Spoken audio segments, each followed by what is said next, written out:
Hello guys, welcome back to my YouTube channel. അപ്പോൾ ഞാൻ വന്നിരിക്കുന്നത് നല്ല അടിപൊളി തേൻമിഠായിയുടെ റെസിപ്പിയുമായിട്ടാണ് കേട്ടോ. അപ്പോൾ വളരെ സിമ്പിളാണ് ഈ തേൻമിഠായി നമുക്ക് വീട്ടിലുണ്ടാക്കാൻ വേണ്ടിയിട്ട്. നമ്മളൊക്കെ ഒരുപാട് സ്കൂളിൽ പഠിച്ച സമയത്ത് വാങ്ങിച്ച് കഴിച്ചിട്ടുള്ള ഒരു മിഠായി ആയിരിക്കും അല്ലേ. അപ്പോൾ ഞാനൊക്കെ പഠിക്കുന്ന സമയത്ത് 1 രൂപയ്ക്ക് 4 എണ്ണമായിരുന്നു കിട്ടിക്കൊണ്ടിരുന്നത് കേട്ടോ. ഇപ്പോൾ റേറ്റൊക്കെ മാറിയിട്ടുണ്ട്. അപ്പോൾ നമുക്ക് വളരെ പെട്ടെന്ന് തന്നെ ഇത് വീട്ടിലുണ്ടാക്കാവുന്നതേ ഉള്ളൂ കേട്ടോ. അപ്പോൾ ഇതിനു മുമ്പും ഞാൻ വീട്ടിൽ ട്രൈ ചെയ്തിട്ടുണ്ട്. അപ്പോൾ നമുക്ക് ഒട്ടും വായിക്കാൻ വീഡിയോയിലേക്ക് പോവാം. വീഡിയോ ഇഷ്ടപ്പെട്ടെങ്കിൽ ലൈക്ക് ചെയ്യാനും ചാനൽ സബ്സ്ക്രൈബ് ചെയ്യാനും കമൻറ്റ് ചെയ്യാനും മറക്കരുത് കേട്ടോ. അപ്പോൾ ഈ തേൻമിഠായി ഉണ്ടാക്കാൻ വേണ്ടിയിട്ട് നമുക്ക് ആദ്യം ചെയ്യേണ്ടത്, ഇതുപോലെ പഞ്ചസാര ഞാനൊരു 1/2 കപ്പ് പഞ്ചസാര എടുത്തിട്ടുണ്ട്, പാനിലേക്ക് ഒഴിച്ചു വെച്ചിട്ടുണ്ട്. അതിലൊരു 1/4 കപ്പ് വെള്ളം കൂടെ ഒഴിച്ചിട്ട് നമുക്കിത് നല്ല പോലെ ഒന്ന് മെൽറ്റ് ചെയ്തെടുക്കാം കേട്ടോ. പഞ്ചസാര പാനിയാക്കി എടുക്കാം. അതാണ് നമ്മൾ ആദ്യം ചെയ്യേണ്ടത്. അപ്പോൾ ഇതൊന്ന് ചെയ്ത് നമുക്ക് ഒന്ന് മാറ്റി വെക്കാം കേട്ടോ. അപ്പോൾ ഞാൻ ഈ എടുത്ത കപ്പിന് തന്നെയാണ് 1.25 ഗ്ലാസ് വെള്ളം കൂടെ എടുക്കുന്നത് കേട്ടോ. എന്നിട്ട് നല്ല പോലെ ഒന്ന് മെൽറ്റ് ആട്ടോ. അപ്പോൾ നമുക്കിത് ഒരുപാടങ്ങ് ഭയങ്കര തിക്കായി പോവണ്ട, എന്നാൽ ഒന്ന് കുറുകി വരികയും വേണം. ഒറ്റനൂൽ പരുവം വരെ ഒന്നും ആവണ്ട. നമുക്കതിങ്ങനെ ഇളക്കി ഇളക്കി എടുക്കുന്ന സമയത്ത് ഇത് എന്തായാലും ഒന്ന് കുറുകി വരുമല്ലോ. ആ കുറുകി വരുന്നിടത്ത് നമുക്കൊരു സ്പൂണിലൊക്കെ എടുത്തിട്ട് നോക്കാട്ടെ. അപ്പോൾ ഒരു ഒഴുകി പോകുന്ന കൺസിസ്റ്റൻസി അല്ലാതെ ഒരു കുറച്ച് തിക്കായിട്ട് നിൽക്കുന്ന ഒരു കൺസിസ്റ്റൻസി വരുവേ. ആ ഒരു ടൈമിൽ വേണം നമുക്ക് ഇത് ഓഫ് ചെയ്യാൻ വേണ്ടിയിട്ട്. അപ്പോൾ ഏകദേശം ആ ഒരു പാകത്തിലാണ് നമ്മൾ ഇത് നോക്കിയെടുക്കുന്നത്. അപ്പോൾ ഇപ്പോൾ ഏകദേശം കറക്റ്റ് ഒരു പാകമായിട്ടുണ്ട്. കണ്ടില്ലേ, നമ്മളിങ്ങനെ കൈ കൊണ്ട് കോരിയെടുക്കുമ്പോഴത്തേന് ഭയങ്കര എളുപ്പത്തിലല്ലാതെ കുറച്ച് തിക്കായിട്ട് നമ്മുടെ കയ്യിൽ നിന്ന് ഓരോ തുള്ളിയായിട്ട് പോകും. ആ ഒരു കൺസിസ്റ്റൻസിയാണ് നമ്മൾ നോക്കിയെടുക്കുന്നത് കേട്ടോ. എന്നിട്ട് ഇതുപോലൊരു ബൗളിലേക്ക് മാറ്റി കൊടുത്തിട്ടുണ്ട്. ഇനി നമുക്ക് ഇതിന് വേണ്ട മാവ് സെറ്റാക്കാം. തേൻമിഠായി ഉണ്ടാക്കാൻ വേണ്ടിയിട്ട് നമ്മുടെ ദോശമാവാണ് എടുത്തിരിക്കുന്നത് കേട്ടോ. ഓൾമോസ്റ്റ് എല്ലാവർക്കും അറിയാമായിരിക്കുന്നു ദോശമാവ് വെച്ചിട്ടാണ് തേൻമിഠായി ഉണ്ടാക്കുന്നതെന്നല്ലേ. അപ്പം ഞാൻ വീട്ടിലെ ആവശ്യത്തിന് വേണ്ടി ചെയ്തതിന് ഒരു 2 തവി എടുത്താണ് വെച്ചിരിക്കുന്നത്. ഒരുപാട് ലൂസ് അല്ലാത്തൊരു മാവായിട്ട് വേണം നമുക്കിത് എടുക്കാൻ വേണ്ടിയിട്ട്. അപ്പോൾ അഥവാ നിങ്ങൾക്ക് ലൂസായി പോയിട്ടുണ്ടെന്നുണ്ടെങ്കിൽ ഒന്നുകിൽ അരിപ്പൊടിയോ അല്ലെങ്കിൽ മൈദാപ്പൊടിയോ ഇട്ടിട്ട് നമുക്കതിനെ ഒന്ന് കുറുക്കിയെടുക്കാം കേട്ടോ. കുഴപ്പമൊന്നുമില്ല, ടേസ്റ്റിൽ വ്യത്യാസമൊന്നും വരത്തില്ല. കറക്റ്റ് ആ ടേസ്റ്റ് തന്നെയായിരിക്കും. നമുക്കൊന്ന് തിക്കാക്കാൻ വേണ്ടിയിട്ടല്ലേ. അപ്പോൾ ഇതാ ഈ ഒരു കൺസിസ്റ്റൻസിയിലാണ് നമ്മളിപ്പോൾ എടുത്തു വെച്ചിരിക്കുന്നത് കേട്ടോ. അപ്പോൾ അതിലേക്ക് കുറച്ച് സോഡാപ്പൊടിയൂടെ ചേർത്ത് കൊടുത്തിട്ടുണ്ട്, കുറച്ചൊന്ന് സോഫ്റ്റ് ആകാൻ വേണ്ടിയിട്ട്. എന്നിട്ട് നല്ലപോലെ ഒന്ന് ഇളക്കുക കേട്ടോ. അപ്പോൾ ഇതൊക്കെ ഞാൻ ഈ തേൻമിഠായൊക്കെ ആദ്യമായിട്ട് ഉണ്ടാക്കുന്നത് നമ്മുടെ ലോക്ക്ഡൗണിൻ്റെ സമയത്ത് എല്ലാവരും, എനിക്കൊന്ന് ഓൾമോസ്റ്റ് ഒരുപാട് ആൾക്കാർ ഒരുപാട് പരീക്ഷണങ്ങൾ ചെയ്തിട്ടുള്ളൊരു സമയമാണ് നമ്മൾ ഈ കോവിഡിൻ്റെ സമയത്ത് ഇങ്ങനെ നമ്മൾ ലോക്ക്ഡൗൺ ഇരുന്ന സമയത്തല്ല. അപ്പോൾ അതുപോലെ തന്നെ ഞാനും വീട്ടിൽ ആദ്യമായിട്ട് ട്രൈ ചെയ്തത് ഈ ഒരു ലോക്ക്ഡൗണിൻ്റെ സമയത്താട്ടോ.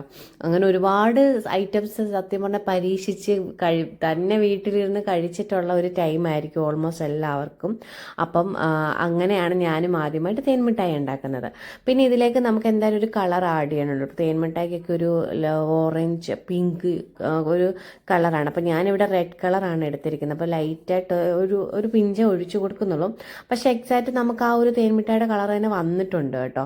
അപ്പോൾ ഒത്തിരി ഒഴിച്ചു കൊടുക്കണ്ട, ഞാനൊരു പൊടിക്കേ ഒഴിച്ചുള്ളൂ. എന്നാൽ അത് തന്നെ ഭയങ്കര കൂടുതലായി പോയി എന്ന് എനിക്ക് തോന്നുന്നു കേട്ടോ. അപ്പോൾ നല്ല കളർ തന്നെ കിട്ടിയിട്ടുണ്ട്. എന്നിട്ട് നല്ലപോലെ ഒന്ന് മിക്സ് ചെയ്യാം കേട്ടോ. അപ്പോൾ കളറും കൂടെ ഒഴിച്ചാലല്ലേ നമുക്ക് ആ ഒരു തേൻമിഠായിയുടെ എക്സാക്റ്റ് ആ ഒരു കളറും ആ ഒരു ഇത് നമുക്ക് ആ ഒരു നെസ്റ്റ് കിട്ടണമെങ്കിൽ എന്തായാലും ഈ ഒരു കളർ മസ്റ്റാണല്ലേ. അപ്പോൾ അതുകൊണ്ട് കളർ ചേർക്കാം. ഇനി കളർ ചേർക്കാൻ താല്പര്യം ഇല്ല എന്നുണ്ടെങ്കിൽ കളറൊന്നും ചേർക്കണ്ട. വേണമെങ്കിൽ ഒരു പൊടിക്ക് വല്ല മഞ്ഞപ്പൊടിയൊക്കെ ഇട്ടാൽ ഒരു മഞ്ഞ കളർ കിട്ടും നിങ്ങൾക്ക്. അപ്പോൾ ഇതിങ്ങനെ ചെയ്യുമ്പം അതിൻ്റെ ഒരു നമ്മൾ ആ പണ്ട് സ്കൂളിലൊക്കെ പഠിക്കുന്ന സമയത്ത് ഇങ്ങനെ കുഞ്ഞു ഭരണിക്കകത്തുനിന്നൊക്കെ എടുക്കുന്ന ഒരു നൊസ്റ്റ് കിട്ടാൻ വേണ്ടി എന്തായാലും പിന്നെ നമ്മൾ തേൻമിഠായിക്ക് ആകുമ്പോൾ ആ ഒരു കളർ വേണമല്ലോ. അപ്പോൾ അതുകൊണ്ട് ഇത് കറക്റ്റ് ആ ഒരു കളറായിട്ടുണ്ടല്ലോ, നല്ലൊരു പിങ്ക് കളർ വന്നിട്ടുണ്ട്. അപ്പോൾ ഇനിയിപ്പം നമുക്ക് നല്ല പോലെ ഇതൊന്ന് മിക്സ് ചെയ്ത് കൊടുക്കാം. ഉപ്പൊക്കെ വേണമെന്നുണ്ടെങ്കിൽ കുറച്ചും കൂടെ ഇട്ട് കൊടുക്കാം കേട്ടോ, ഉപ്പൊക്കെ നോക്കിയിട്ട്. ഇനി നമുക്കിത് ഉണ്ടാക്കിയെടുക്കാം.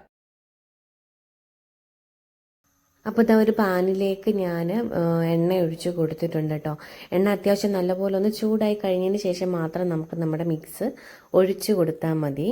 അപ്പം ആദ്യം ചിലപ്പോൾ ഒന്ന് ഫ്ലോപ്പ് ആകാൻ ചാൻസ് ഉണ്ട് കേട്ടോ. കാരണം നമ്മളിങ്ങനെ സ്പൂണും കൊണ്ട് കോരി ഒഴിക്കുന്ന സമയത്ത് എനിക്കിപ്പോൾ ആദ്യം ഒഴിച്ചപ്പോഴൊക്കെ കുറച്ച് വലുതായി പോയായിരുന്നു, ഇതാ കണ്ടില്ലേ. അപ്പോൾ അപ്പോൾ പക്ഷേ രണ്ടാമത്തെ ട്രിപ്പ് നമ്മൾ കറക്റ്റായിട്ട് ഒഴിക്കണം കേട്ടോ. അതുപോലെ തന്നെ നമ്മൾ ഈ സ്പൂണ് ചരിച്ച് പിടിച്ചിട്ടൊക്കെ ഒഴിക്കാതെ നേരെ ആ കറക്റ്റ് അതിൻ്റെ ആ ഒരു ഓവൽ ഷേപ്പ് പോകുന്ന ആ ഒരു ഇതില്ലേ, അവിടെ നിന്ന് കറക്റ്റ് കുത്തി താഴോട്ട് ഒഴിക്കണം കേട്ടോ. ഞാനിങ്ങനെ സൈഡ് ചരിച്ച് ഒഴിച്ചപ്പം അത് കുറച്ച് ഷേപ്പിലൊക്കെ ഇതായി. പക്ഷേങ്കിൽ പിന്നെ അത് കറക്റ്റായിട്ട് ഒഴിച്ചപ്പോഴത്തേക്ക് പക്ക സെറ്റായിരുന്നു കേട്ടോ. അപ്പോൾ നിങ്ങൾ ഒഴിക്കുന്ന സമയത്ത് സ്പൂണ് കറക്റ്റ് ആ ഒരു കോണ്, അതായത് ആ ഒരു കറക്റ്റ് ആ ഒരു ഇതിൽ തന്നെ പോകാനായിട്ട് നോക്കുക. പിന്നെ കുറേശ്ശെ ഒഴിച്ചു കൊടുക്കുക കേട്ടോ. കാരണം ഇത് പെട്ടെന്ന് വലുതായെന്ന പോലെ എനിക്ക് ഫീൽ ചെയ്തു കേട്ടോ. അപ്പോൾ അങ്ങനെയാണ്. അപ്പോൾ അങ്ങനെ എന്നിട്ട് നല്ലപോലെ ഒന്ന് മൂപ്പിച്ചെടുക്കുക. എന്നിട്ട് നമുക്ക് ഇത് പെട്ടെന്ന് തന്നെ തിരിച്ചെടുക്കാവുന്നതാണ് കേട്ടോ, കരിഞ്ഞു പോവരുതേ. പിന്നെ വേറൊരു സ്പൂണും കൂടെ വേണമെങ്കിൽ എടുത്തോട്ടോ. കാരണം നമുക്ക് തിരിച്ചിടാനായിട്ട് കുറച്ചൊരു പാട് വന്ന് എനിക്ക് ഒട്ടിപ്പിടിക്കുന്ന പോലെ തോന്നി കേട്ടോ. പിന്നെ ഇത് ഒഴിക്കുന്ന സമയത്താണെങ്കിൽ ഇതുങ്ങളെ ഒന്നിച്ച് അങ്ങോട്ട് അടുക്കാനായിട്ട് കൊടുക്കരുത് കേട്ടോ. അതാ കണ്ടില്ലേ, നിങ്ങൾ ഒരു സ്പൂണും കൊണ്ട് ഒഴിക്കുമ്പോൾ മറ്റേ സ്പൂൺ വെച്ച് അങ്ങോട്ടും ഇങ്ങോട്ടും മറ്റേതുങ്ങളെ ഒന്ന് തട്ടി മാറ്റി കൊടുക്കുക കേട്ടോ. അല്ലെങ്കിൽ എല്ലാം കൂടെ ചേർന്ന് നിന്നാൽ പിന്നെ നമുക്ക് തിരിച്ചിടാൻ പാടുവരും, എല്ലാവരും കൂടെ ഒട്ടിപ്പോവും. അങ്ങനെ എനിക്ക് തോന്നി. അപ്പോൾ നമുക്കിനി ഓരോന്നും നമുക്ക് ഒഴിച്ച് നല്ല അടിപൊളിയായിട്ട് തേൻ മിഠായി ഉണ്ടാക്കിയെടുക്കാം.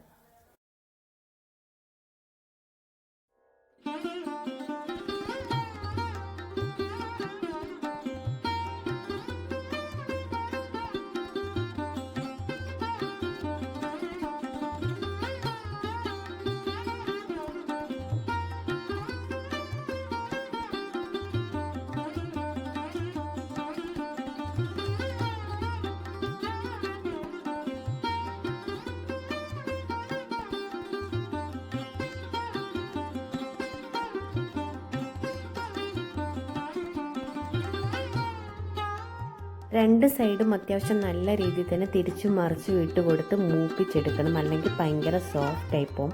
അപ്പോൾ നമ്മൾ മെൽറ്റ് ചെയ്ത് വെച്ചിരിക്കുന്ന നമ്മുടെ പഞ്ചസാര ലൈനിലേക്ക് ഇട്ട് കൊടുക്കുമ്പോഴത്തേക്കിന് നമ്മുടെ ഈ തേൻമിഠായി ഭയങ്കര സോഫ്റ്റ് ആയി പോകും കേട്ടോ. അപ്പോൾ ഒന്നും സൈഡൊക്കെ നല്ലപോലെ ഒന്ന് മൂത്ത് വന്നതിന് ശേഷം മാത്രം നമ്മൾ എടുത്ത് വെച്ചിരിക്കുന്ന ഇതുപോലെ നമ്മുടെ ഈ പഞ്ചസാര ലൈനിലേക്ക് ഇട്ട് കൊടുക്കാം കേട്ടോ. എന്നിട്ട് നമുക്ക് വീണ്ടും നമ്മുടെ അടുത്ത സെക്ഷൻ ഇട്ട് കൊടുക്കാം. അങ്ങനെ നമ്മുടെ സെക്കൻഡ് ട്രിപ്പ് നമ്മൾ ഇട്ട് കൊടുക്കുകയാണ് കേട്ടോ. അതാ കണ്ടില്ല, ഇതുപോലെ നമ്മൾ കുറേശ്ശെ ഇട്ട് കൊടുത്താൽ മതി കേട്ടോ. അപ്പോൾ കറക്റ്റ് പാകത്തിന് കിട്ടും. നമ്മൾ കുറച്ച് വലിപ്പം കൂട്ടിയിട്ടാൽ ഇത് വീർത്ത് വരുമ്പോഴത്തേക്കിന് കുറച്ച് വലിയ സൈസായി പോകും കേട്ടോ. അപ്പോൾ ആ ഒരു ഇതൊക്കെ ഒന്ന് നോക്കിയിടുവാണെങ്കിൽ നല്ല കറക്റ്റായിട്ട് നമുക്ക് തേൻ മിഠായി ഉണ്ടാക്കിയെടുക്കാനായിട്ട് പറ്റും. പിന്നെ ഒന്ന് മൂപ്പിച്ചും കൂടെ എടുക്കണം കേട്ടോ, ഭയങ്കര സോഫ്റ്റായി പോകരുത്. അത്യാവശ്യം ഒന്ന് മൂപ്പിച്ച് രണ്ട് സൈഡും തിരിച്ച് മറിച്ചു ഇട്ട് കൊടുത്തതിന് ഒന്ന് മൂപ്പിച്ചെടുക്കാം കേട്ടോ. അപ്പോൾ ഞാനൊക്കെ സ്കൂളിൽ പഠിക്കുന്ന സമയത്ത് ഏറ്റവും കൂടുതൽ മേടിച്ചിട്ടുള്ളത് എനിക്ക് തോന്നുന്നു ഈ തേൻ മിഠായിയും അതുപോലെ തന്നെ ഈ നമ്മുടെ ഈ കളറുള്ള ഒരു സൈസ് മിഠായി ഉണ്ടായിരുന്നു. നമ്മുടെ കയ്യിലൊക്കെ കളർ ഇങ്ങനെ പിടിക്കും. അപ്പോൾ അങ്ങനത്തെയൊക്കെ മിഠായി ആയിരുന്നു കേട്ടോ വാങ്ങിച്ചുകൊണ്ടിരുന്നത്. ഈ ശർക്കര മിഠായി എന്ന് പറഞ്ഞിട്ട് നമുക്ക് കവറിൽ പൊതിഞ്ഞിട്ട് ഒരു മിഠായി കിട്ടുമായിരുന്നു. നല്ല കുറേ നേരം അപ്പോൾ നമ്മുടെ വായിൽ അതിങ്ങനെ കിടക്കും കേട്ടോ. കുറച്ച് കട്ടിയാണ്, പക്ഷേ നല്ല ചക്കര മിഠായി എന്നാണ് നമ്മൾ പറയുന്നത് കേട്ടോ. അന്നൊക്കെ ഇതെല്ലാം ഈ 1 രൂപയ്ക്ക് 4 എണ്ണം വെച്ചിട്ടാണ് കിട്ടിക്കൊണ്ടിരുന്നത് കേട്ടോ. ഇന്ന് എനിക്കൊന്ന് ഒരെണ്ണത്തിന് 1 രൂപയ്ക്ക് ആയിരിക്കും, എനിക്ക് അറിഞ്ഞുവിടാ. ഇന്ന് ഈ പാക്കറ്റിലൊക്കെ ഈ പഞ്ചസാര മിഠായി, അതായത് തേൻ മിഠായി, ഞാനൊരു 4-5 മാസം മുമ്പ് നാട്ടിൽ നിന്ന് ഒരാൾ വന്ന സമയത്ത് വീട്ടിൽ നിന്ന് അമ്മ കൊടുത്തു വിട്ടിട്ടുണ്ടായിരുന്നു കേട്ടോ. അപ്പോൾ എനിക്ക് ഓർമ്മയില്ല, എന്നാലും എനിക്ക് തോന്നുന്നു ആ ഒരു പാക്കറ്റിന് എനിക്ക് തോന്നുന്നു ഒരു 25 രൂപയെങ്ങാണ്ടായിരുന്നു എന്ന് തോന്നുന്നു കേട്ടോ. അപ്പോൾ അതൊക്കെ ഒരു കാലം.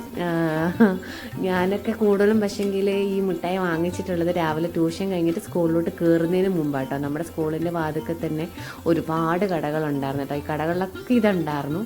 അപ്പോൾ ട്യൂഷൻ കഴിഞ്ഞിട്ട് വരുമ്പോഴത്തേക്കും നമുക്ക് ആദ്യം കാണുന്നത് ഒരു മോഹനമാമൻ കടയാണ് കേട്ടോ.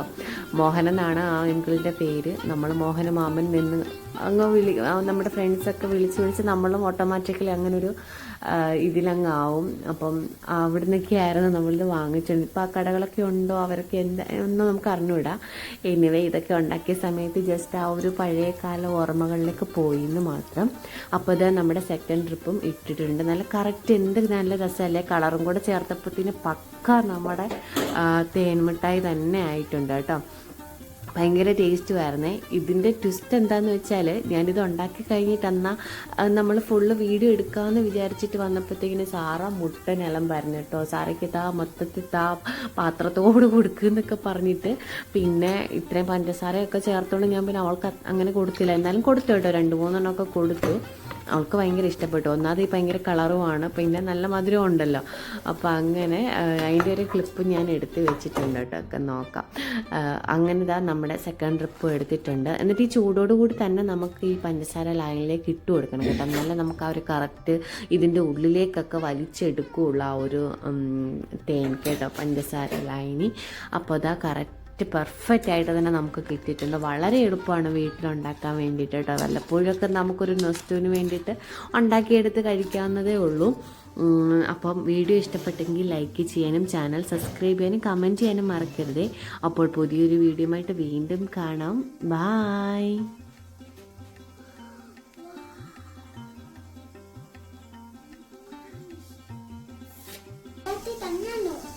ഓക്കെ.